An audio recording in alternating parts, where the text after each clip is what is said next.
Hello student, my name is Sandeep Narwal and I am the faculty of Competition Guru 34C Chandigarh, and I am going to take today geography classes. So let's start from the first lecture.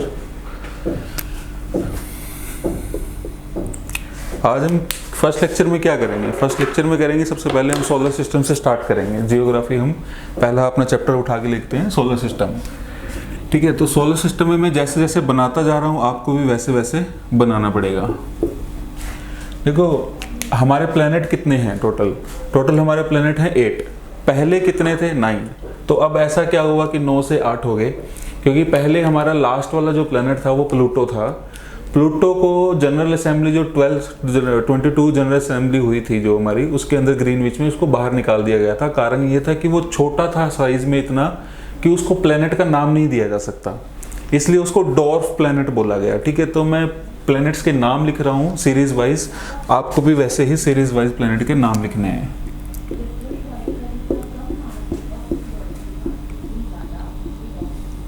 ये हमारा सन है। सबसे पहला planet कौन सा आता है? हमारा मरकरी। सबसे पहला प्लेनेट कौन सा है? मरकरी। सेकंड प्लेनेट कौन सा है? हमारा वीनस। सेकंड प्लेनेट का नाम क्या है? वीनस। थर्ड प्लेनेट का नाम क्या है? अर्थ। एंड द फोर्थ प्लेनेट का नाम क्या है? मार्स। एंड फिर उसके बाद जुपिटर। जुपिटर के बाद Saturn and Uranus and the last one is Neptune. Last planet का नाम क्या है? नेपच्यून, ठीक है। तो ये हमारे कितने प्लेनेट हो गए? 1 2 3 4 5 6 7 और 8। ये टोटल हो गए 8 प्लेनेट। उसके बाद एक और प्लेनेट है लास्ट में, उसको डॉर्फ प्लेनेट बोलते हैं। डॉर्फ प्लेनेट का प्लेनेट होता है प्लूटो। डॉर्फ मतलब छोटा, साइज में इतना छोटा कि उसको प्लेनेट का नाम नहीं दिया जा सकता, ठीक है। तो अब हमारा सन हो गया और ये प्लेनेट हो गए। इन सन और इन टोटल प्लेनेट को हम क्या बोलते हैं? इस सन और ये टोटल हमारे 8 प्लेनेट हैं, इनको क्या बोलते हैं? इसको बोलते हैं सोलर सिस्टम। क्या बोलते हैं इसको? Solar system. और जो सोलर सिस्टम है वो किसका पार्ट है? बेसिकली हमसे एग्जाम में पूछा जाता है कि हमारी गैलेक्सी का नाम क्या है। देखो स्पेस के अंदर नंबर ऑफ गैलेक्सीज हैं, ठीक है, जिसके अंदर एक गैलेक्सी हमारी है। गैलेक्सी का मतलब होता है जिसके अंदर नंबर ऑफ स्टार्स हैं, नंबर ऑफ डस्ट गैसेस हैं, क्लाउड हैं, ठीक है। उन सबको हम कलेक्टिव ऑफ उनके पार्ट को हम क्या बोलेंगे? गैलेक्सीज बोलेंगे, जिसके अंदर बहुत सारे सोलर सिस्टम है। सोलर सिस्टम का मतलब है कि एक स्टार है और उसके 8 प्लेनेट है। हमारे स्टार का नाम क्या है? हमारे स्टार का नाम क्या है? सन। हमारे स्टार को क्या बोलते हैं? हम सन बोलते हैं। ये सन क्या है? बेसिकली एक स्टार है, ठीक है। क्योंकि वो हमें अर्थ के पास से हम देखते हैं तो इसलिए हमें बहुत बड़ा दिखाई देता है। रात के टाइम में जब हम स्टार देखते हैं वो बहुत दूरी पे होते हैं, इसलिए वो छोटे छोटे दिखाई देते हैं, ठीक है। तो हमारे सोलर सिस्टम जो पार्ट है वो मिल्की वे गैलेक्सी का पार्ट है। किसका पार्ट है?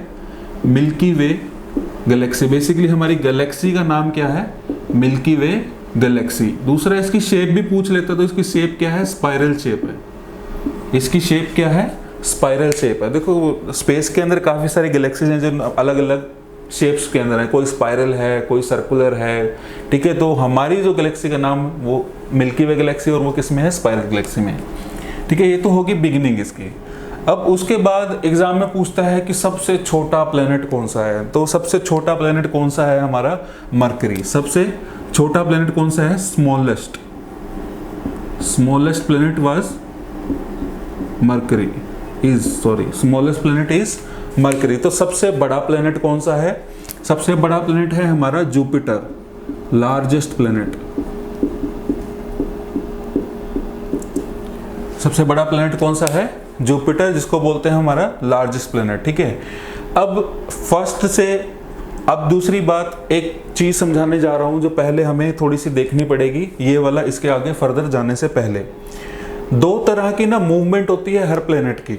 जैसे ये जितने भी 8 प्लेनेट हैं ये मूवमेंट कर रहे हैं। मूवमेंट का मतलब होता है कि अपने प्लेस से अपने प्लेस पे या फिर अपने प्लेस से दोनों जगह से मूव करना, ठीक है। तो ये सारे प्लेनेट क्या कर रहे हैं? मूवमेंट कर रहे हैं। मूवमेंट 2 तरह की मूवमेंट कर रहे हैं। कौन कौन सी तरह की मूवमेंट कर रहे हैं? पहली मूवमेंट तो ये कर रहे हैं रोटेशन, कौन सी मूवमेंट कर रहे हैं ये? रोटेशन। दूसरी मूवमेंट कर रहे हैं ये रेवोल्यूशन।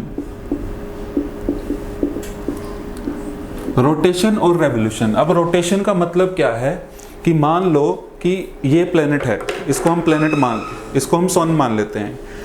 अब ये प्लेनेट है, ये प्लेनेट जो है ये अपने एक्सिस पे गोल गोल घूम रहा है, ठीक है। और ये जो प्लेनेट है ये सूरज के चारों तरफ चक्कर भी लगा रहा है ऐसे। तो ये जो अपने एक्सिस पे ऐसे गोल गोल घूम रहा है इसको हम रोटेशन बोलते हैं। क्या बोलते हैं इसको?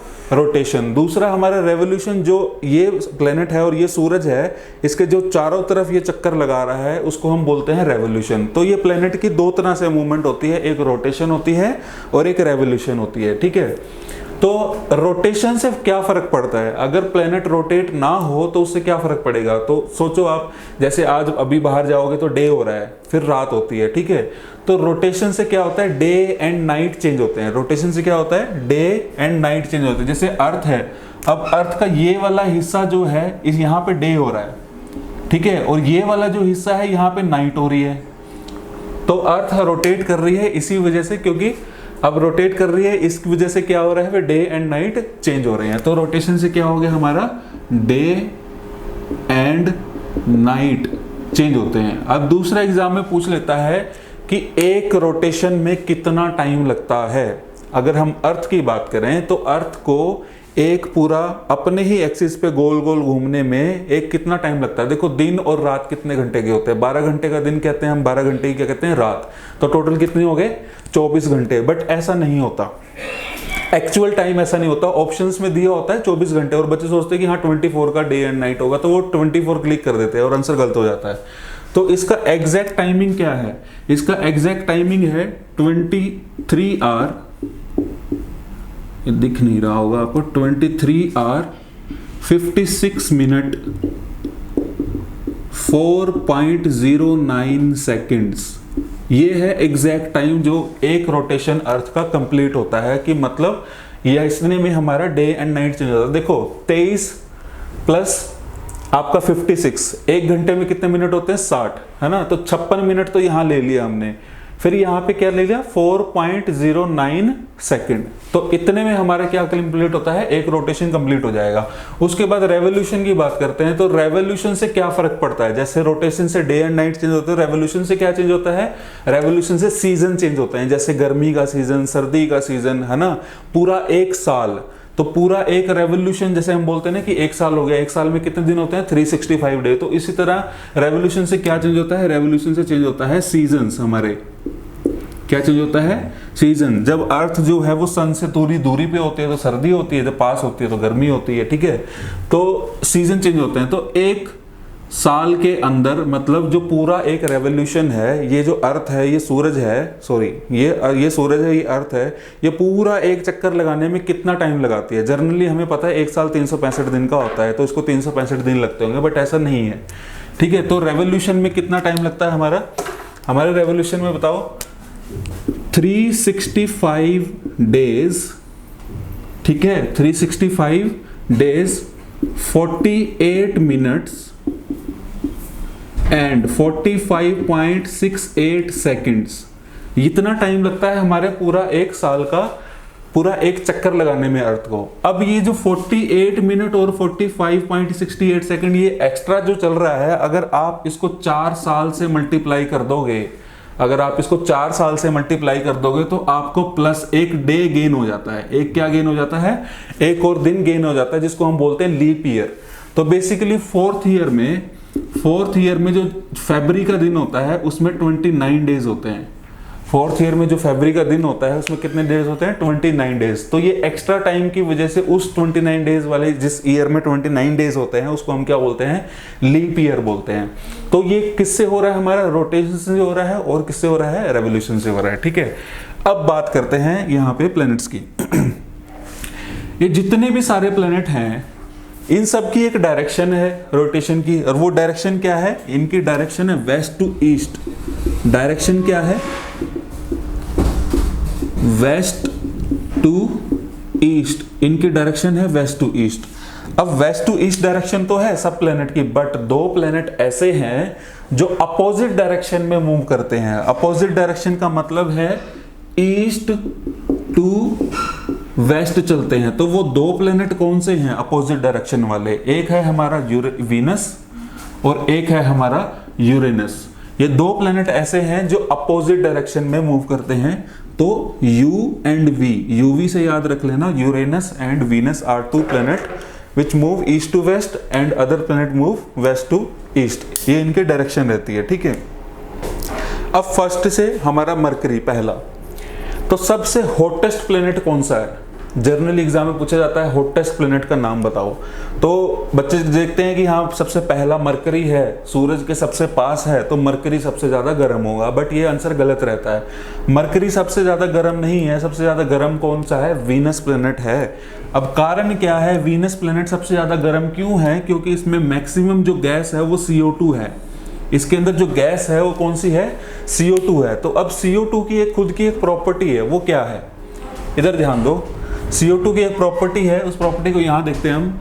जैसे कि ये हमारा अर्थ मान लो, ठीक है, ये अंदर पेड़ पौधे लगे हुए हैं इसके, और ये बाहर सूरज भाई साहब हैं। ये अपनी हीट डालते हैं जिनको हम UV रेज बोलते हैं। क्या बोलते हैं? UV रेज, किरणें सूरज की। सूरज की किरणें धरती पे पड़ती हैं और धरती क्या होती है? गर्म होती है, हॉट होती है। अब हमारे एटमॉस्फेयर की बात करें तो हमारे एटमॉस्फेयर में जैसे CO2 जो है वो ब्लैंकेट की तरह काम करती है। किरणों को अंदर तो आने देगी बट बाहर नहीं जाने देगी। मतलब कि अंदर एनर्जी सन की आ रही है बट बाहर नहीं जा पा रही, जिस वजह से हमारा अर्थ जो है वो वॉर्म है, और हर प्लेनेट जो है वो CO2 के हिसाब से अपने लेवल पे क्या है? वॉर्म है। अब यहाँ पे जब ये गर्म हो जाता है तो ये भी एक हीट छोड़ता है जिसको इंफ्रारेड रेज बोलते हैं। इस इंफ्रारेड रेज को ये बाहर नहीं जाने देती CO2, तो इसलिए अंदर ही रखती है, तो अंदर ही गर्म रह जाता है। तो हमारे अगर अर्थ की बात करें तो हमारे अर्थ में 0.010 इतनी परसेंटेज ऑफ क्या है? CO2 है, इसलिए हमारा जो अर्थ है वो थोड़ा सा वॉर्म है। बट वीनस में मोर देन 90% CO2 है, जिसकी वजह से सबसे ज्यादा गर्म प्लेनेट है। सूरज की किरण आ जाती है, बाहर जा नहीं पाती, तो ये सबसे ज्यादा क्या है? हॉटेस्ट प्लेनेट है। तो ये कौन सा प्लेनेट हुआ? Hottest planet. दूसरी बात, मॉर्निंग स्टार और इवनिंग स्टार किसको बोला जाता है? मॉर्निंग स्टार का मतलब है कि जब हम सुबह सुबह अर्ली मॉर्निंग उठते हैं और बाहर जाते हैं तो हमें एक ही तारा दिखाई देता है, बाकी सारे तारे जा चुके होते हैं। तो वो जो तारा लास्ट तक दिखाई देता है हम उसको क्या बोलते हैं? Morning star. और इवनिंग स्टार क्या हो गया कि रात के टाइम में सबसे पहला तारा जो दिखता है उसको हम क्या बोलते हैं? Evening star. अब वो मॉर्निंग और इवनिंग स्टार कौन सा प्लेनेट है? वो बेसिकली क्या है? वीनस। तो अभी आप कहोगे सर, कभी आप कहते हो कि ये प्लेनेट है, कभी आप कहते हो कि ये स्टार है। देखो, मॉर्निंग और इवनिंग स्टार इसका नाम इसलिए पड़ा क्योंकि इसकी गैसेस के कारण जब सन की लाइट वीनस पे पड़ती है तो ये वीनस जो है ग्लास की तरह काम करता है, कि ग्लास की तरह लाइट पड़ी और ग्लास से वो रिफ्लेक्ट कर देता है अर्थ की तरफ, ठीक है। तो हमें हमारे अर्थ से हमें तारे की तरह दिखाई देता है, बट एक्चुअल में तारा होता नहीं है। कौन सा होता है? Venus planet. तो इसलिए इसका नाम क्या हो गया? मॉर्निंग स्टार और evening star. Morning star and evening star. दूसरी बात, अर्थ का डुओ प्लैनेट किसको बोला जाता है? डुओ प्लैनेट मतलब कि अर्थ का साथी कौन है? मतलब अर्थ का साथी का कहने का मतलब कि अर्थ के जितना साइज किस प्लैनेट का है तो वो उसको भी क्या बोला जाता है? वीनस का। ये भी क्या है? अर्थ के साइज का है। किसके साइज का है? अर्थ के साइज का प्लैनेट है, ठीक है। तो ऐसा भी क्वेश्चन पूछ लिया जाता है कि इसका साथी कौन होता है? बेसिकली वीनस होता है, जो इन दोनों प्लैनेट का साइज सेम है और काफी हद तक थोड़ी बहुत गैस की जो कॉम्पोजिशन है वो भी सेम है, ठीक है। उसके बाद आती है हमारी अर्थ। अर्थ की बात करें तो हम इसको क्या बोलते हैं? नॉर्मली सबको पता, हम इसको बोलते हैं ब्लू प्लैनेट। क्या बोलते हैं इसको हम? Blue planet. ब्लू प्लैनेट क्यों बोलते हैं इसको? क्योंकि इसके ऊपर 70% क्या है? वाटर है। 70% वाटर होने की वजह से ऐसा नहीं कि हमें आसमान नीला दिखता है इसलिए हम इसको ब्लू प्लैनेट बोलते हैं, बट स्पेस से अगर अर्थ को देखा जाए तो वो ब्लू कलर की दिखाई देती है क्योंकि 70% उस पर वाटर है और 30% जो है वो आपका ग्लेशियर्स में, लैंड में, रिवर्स में ऐसे बटा हुआ है, ठीक है। तो 70% वाटर की वजह से ये बाहर से देखने में ब्लू दिखाई देता है, तो इसलिए इसका नाम क्या है? Blue planet. दूसरी बात, हमारा जो अर्थ है ना, हर प्लेनेट जो है बेसिकली टिल्टेड है सन की तरफ। टिल्टेड का मतलब होता है कि जैसे ये सन है और ये अर्थ है, हमारी अर्थ जो सीधी नहीं है वो ऐसे टिल्टेड है, तो वो ऐसे राउंड मारती है। जैसे बचपन में होता था ना, फिरकी चलाते थे तो फिरकी ऐसे टेढ़ी टेढ़ी टेढ़ी घूमती है, तो वो वैसे क्या है बेसिकली टिल्टेड है वो सूरज की तरफ। तो अर्थ हमारी कितनी टिल्टेड है, 22.5 डिग्री हमारी जो अर्थ है वो सूरज की तरफ क्या है, टिल्ट हो रखी है, जिसकी वजह से हमारे जो पोल्स हैं, अर्थ के जो पोल्स हैं, नॉर्थ पोल और साउथ पोल, वहां पे 6 महीने का तो दिन होता है और 6 महीने की रात होती है हमारे पोल्स पे, ठीक है। जैसे जनरली हम यहाँ पे है 12-12 घंटे की दिन रात है, बट वहां पे कितने महीने की है, 6 महीने का दिन है और 6 महीने की क्या है, रात है। दूसरा, किस प्लेनेट पे जीवन है, हम सबको पता है कि अर्थ पे जीवन है ना। कारण क्या है, क्योंकि अर्थ जो है एक ऐसी पोजीशन पे है कि ना तो सूरज से ज्यादा दूर है और ना ही सूरज से ज्यादा पास है।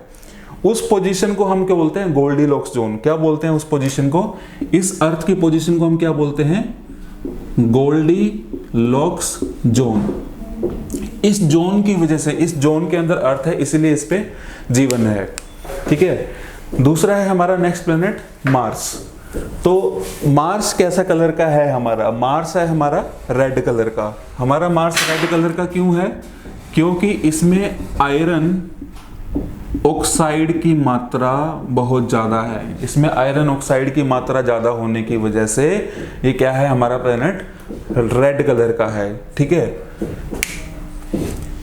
दूसरा, ऐसा भी माना जाता है कि पहले लाइफ किसके पास थी, मतलब अर्थ से पहले जीवन कहाँ पे था, ऐसा कहते हैं कि मार्स पे था। कारण, क्योंकि पहले मार्स गोल्डीलॉक्स जोन में था, अब अर्थ गोल्डीलॉक्स जोन में। इसकी वजह से वहां पे सारा वाटर सूख चुका है, वाटर सूख गया तो सिर्फ आयरन ऑक्साइड बचा, तो इसलिए उसकी जमीन जो है वो लाल कलर की हो गई है।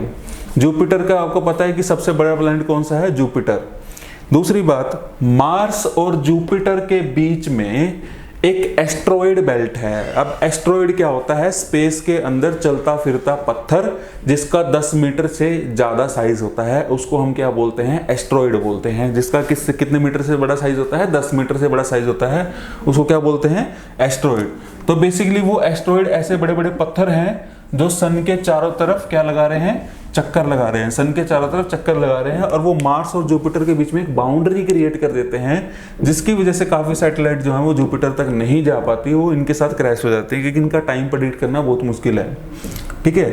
तो इस बाउंड्री की वजह से, एस्ट्रॉइड बाउंड्री की वजह से हम प्लैनेट्स को 2 कैटेगरीज में बांट देते हैं, इंटरनल प्लैनेट और आउटर प्लैनेट। तो इंटरनल प्लैनेट कौन से हुए हमारे, जैसे ये हमारे पहले जो 4 हैं, ये पहले 4 जो है मार्स तक, ये क्या है हमारे इंटरनल प्लैनेट। और जो बाद के 4 हैं उनको हम क्या बोलते हैं, आउटर प्लैनेट या फिर जोवियन प्लैनेट। इनको हम क्या बोलते हैं, इन चारों को हम बोलते हैं जोवियन प्लैनेट।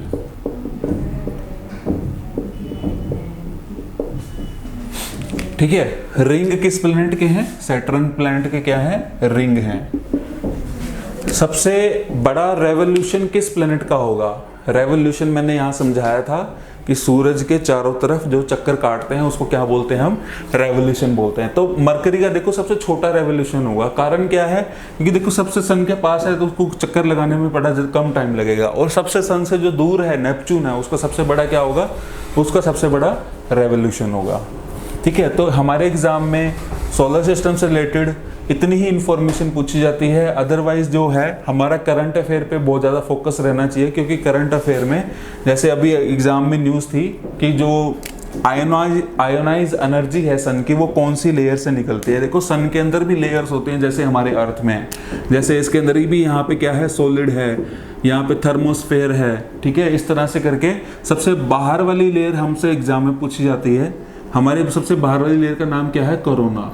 सबसे बाहर वाली लेयर का नाम क्या है, कोरोना, जिससे आयोनाइज एनर्जी निकलती है या फिर जिससे हमारे पास एनर्जी आती है, जो धूप आती है वो कहाँ से आती है, कोरोना लेयर से आती है। ठीक है। बस हमारे सोलर सिस्टम में तो यही रहेगा।